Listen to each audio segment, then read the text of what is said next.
All right, so it looks like Chris D'Elia has recently been speaking on the Rogansphere and Whitney Cummings. Unique Entertainment has dropped a clip here, and we're going to take a look. Let's see how he feels. Things bug me. Like, for instance, like the Mark Maron stuff. I didn't like that for my friends or him. Right. But you know what? I can't change his mind. And who cares? I think about all the haters and like the you know, the people, and I'm like, all right, you know what? Do you? But what I'm gonna do is like I'm gonna control my happiness. And the way you can control your happiness is you just remove yourself from that kind of stuff. So like I'm on like Yep. I mean, as far as comedians are concerned, Eric Griffin is the least of our concerns, right? Which means any hate that he has gotten isn't on this level. So he can say this thing. He can remove himself. But that is exactly what we're trying to get a lot of these fuckers to do. Remove yourself. Like I'm on TikTok live a lot now, gaming on TikTok. So Eric Griffin gaming on TikTok. I've been doing that, and then the people will come on, and then somebody will say something out of pocket shit. Yeah, of course. And I realize I go, oh, you know what? I'm glad you feel that way, but yeah, you don't want to deal with it. But I'm not gonna be mad that you feel that way. Now I'm just gonna be like, let me just control my happiness. Yeah. And then I saw this guy. I saw this clip on TikTok from this like really professional hater. You know, he's a professional hater, right? And he was just mad. It was like, what's that mean? You've recognized him talk before about your thing? What do you mean? What's a professional hater, Eric? I hate that that's the go-to thing as well. Like they just assume that you're a hater because we pinpoint things about you that suck. It's not a hater. I think that is something you should acknowledge within yourself. Are you so insecure that you can't accept the fact that there might be flaws in your system? There might be things that could be improved, and maybe this outsider that's been paying attention to your content for, I don't know, 50 years has got some things to say about it? Of course, there are haters, but to call yourself or be called a professional, you got to really be invested in whatever it is you're hating on. Thing? Yeah. I'm saying like you've seen comments of his. Yeah. He has his whole brand is to hate on people. Oh, got it. So, okay. But I saw a video of him and he was like, you know what? Like it's okay to hate on people. If I have fun hating and you have fun hating, so what? We should have fun. You know, it's so. You know, there's nothing wrong with it. And I saw that and I was like, you know what? This guy's absolutely right. Oh. Well, he is right. The only thing that's gross about it is people that try to deem it as like free speech, to just tear down somebody, to actually destroy their career, destroy their livelihood, and yet they call it free speech. That's a little bit crazy. That's a little bit too much, right? To just be like, oh, we're allowed to mock this person into the grave because of free speech. Like, well, I don't know. I feel like you're really playing around on the line of what free speech is, sir. I just thought to myself, you're absolutely right. That's your brand. And the people that follow you want to do that. And I thought to myself, be happy with that. What I'm going to do is remove myself from it. I'm going to walk out of the room. I'm going to block you. I'm going to... it doesn't make me feel good. Just, I'm out. Yeah, that's all. But what I'm saying is I'm not going to be raging against it. Like, how can you do that? But that's that's the nature. Yeah. I think that's human nature, is to want people to be... I mean, look, it's and I just thought, and I've been so much better about it. Well, let's be honest, Eric. They definitely want you to react. Okay, so yeah, you're doing the right thing by simply removing them, removing yourself from the situation. Absolutely, but that doesn't mean it just stops, because that's just one guy. Okay, there's 30, 40, 50 other guys that are waiting to take that guy's place. What they're trying to do is make themselves a part of your storyline. Okay. They want to be a part of it. They want you to mention their name. They want you to talk about them. They want to be a part of what you're doing any way possible. Okay? And I think it really boils down to this world we live in, where people are lacking creativity. Like, people would rather just ride coattails to the top instead of trying to do something and failing. Right? It's the same reason people are all carrying guns these days. You're carrying guns because you're too afraid to fight. You're too afraid to fight because you're too afraid to lose. And you're too afraid to lose because somebody could film it and put it on YouTube, and then you're embarrassed for the next 6 months. That's why. And I've been like, oh yeah.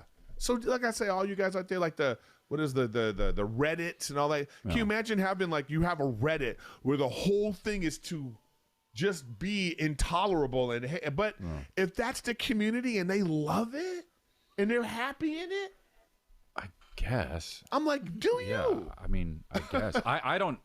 You know, dude. Well, I mean, you could make the same argument for something like, I don't know, the KKK.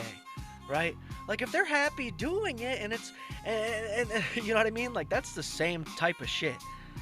It's bullying on a grander scale now, folks. They're able to isolate themselves in specific groups, on specific group chats, on specific websites. It's insane. It's gross, is what it is. But again, do you, I suppose. Do you, right, Eric?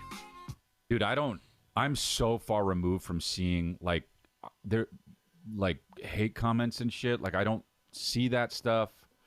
I mean, I don't go on TikTok. I spend zero time on TikTok. But I get that, man. But I'm not saying there's anything wrong with going on TikTok. But I'm just saying, like, I don't, like, you know, obviously people, you know, my fans are fucking awesome. I love them. They show up. They show the fuck up. They buy tickets. That's the real comment. I know, yeah. And like, you know, I know, like, Matt gets frustrated with, like, people. Somebody says something online. It's like, bro, if you only really stopped and took a breath, bro, it's so dope what's happening. And if you just cut, I mean, if you cut that out, it doesn't exist, bro. Yeah, that's right. It doesn't exist. Listen, but here's the thing, though. If you're well, it exists to them.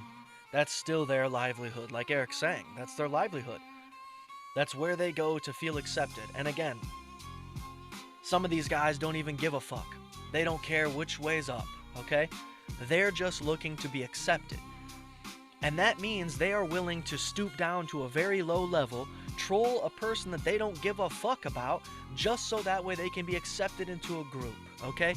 Because they've never been accepted into a group their entire lives. They haven't had friends their entire lives. So if going about it means I have to put on a mask and live stream about these different comedians and talk shit, then I'm gonna do that because I want to be accepted. I don't have any other way to go about it. I don't actually have a real thought or opinion in my body, okay? It's not coming out. What I will do is sacrifice my morality to have friends, to be accepted in any capacity. Right? That's why you see the same people saying the same things for years and years, because that guy just got replaced with another guy who is looking for friends. That's all it is. So he's not even going to be creative enough and come up with his own thing to say to you. He's just going to repeat what somebody else has already said. If you're like, I'm a gamer, I stream live. Yeah, well then. And then I stream live, and you're gonna see it sometimes. Yeah, you have to, you know, because the chat is like, they like that. They like that you interact. They're like, hey, Griff, how was Workaholics and blah blah blah. But then I'll have some stupid comment about Brendan or something like, I just go. So I every time I do my stream, I got to give the little spiel. I go, hey, listen, I don't know how you feel about your friends, okay, but would you respond if somebody's talking about your friend? So I just want you to know. Yeah. Well, that's pretty funny, Eric Griffin, because a lot of other comedians have talked about your friend. In fact, they've talked about your friends, okay? Many other comedians have called Crystalia a pedo, okay? Other comedians have called Brendan Schaub stupid and unfunny. You let that happen. Yeah. Tread lightly, and then it's like, okay, bye-bye. Yeah. So then after I put that out there, I'm like, okay, bye. You don't have to, and it's just go, oh, you know what? Who cares? Like, what I'm saying is, okay, so basically by being friends or associates with, Eric Griffin just claimed to be friends with Brendan Schaub. If that's what you're doing, you're claiming to be friends with Brendan Schaub, and Crystalia is doing the same thing. You guys have essentially decided to isolate yourself from all of the other comedians. Because I would say 99% of them don't want anything to do with Brendan Schaub. Okay? And if you're sitting here attempting to defend him in any way, you're isolating yourself. You went from, oh, I'm going to do this podcast with Brendan because I don't get any views, to now I'm going to defend him. Well, see ya. That's why that video. Remember, you picked up you pulled up that video a while ago, and I can't. It was Whitney was on it. Oh yeah. And I was like, oh, I don't want to see that because I cut that shit out of my life. Like I don't. I don't know what. I still don't know what she said. I don't know if there's been any. Because of what I said, I don't know if there's more people. Like, oh, there is. Yeah. Yeah, but you know what? In terms of that too, I thought about that too. Like all this comedian drama. Well, that I'm not about to. No. But I'm saying all the comedian drama. I've actually been like, oh, you know what? Who cares? I'm just let it go. You know what? Do your content, have fun. Who cares? Mm-hmm. You know what I mean? Well, that's something they'll say about that is not having a take or not having an opinion on said thing makes you guilty already. You're already guilty, right? You're already on the other person's side. Because this comedy community, this 250 comedians consists of Eric Griffin and Chris D'Elia, 100%. Okay? You guys are both stand-up comedians. And one of those things that's a requirement of being a stand-up comedian, especially somebody who would perform at the mothership like Eric Griffin, is to stand up for each other. No matter what it means. No matter what the reason is, you got to have that other comic's back. Why? Because he too is a comedian. That's it. And right now you're proving that that's not going to be the case. So like I said, him and D'Elia continuing to isolate themselves, continuing to push themselves away from this community that was supposed to help them or be a part of the same journey, I guess, right? Hey, I got a job on a sitcom. I'm going to bring you in as well. Hey, I'm doing dates here. Would you like to open? You want to feature? Be a special guest? Now it's going to be like, we're not even thinking about you. Okay? Similar to Jeff Dye. You just end up being a comedian by accident, you know, by default, because we got nothing else for you. Either way, guys, if you like this reaction, hit the like, hit the subscribe, and we'll see you.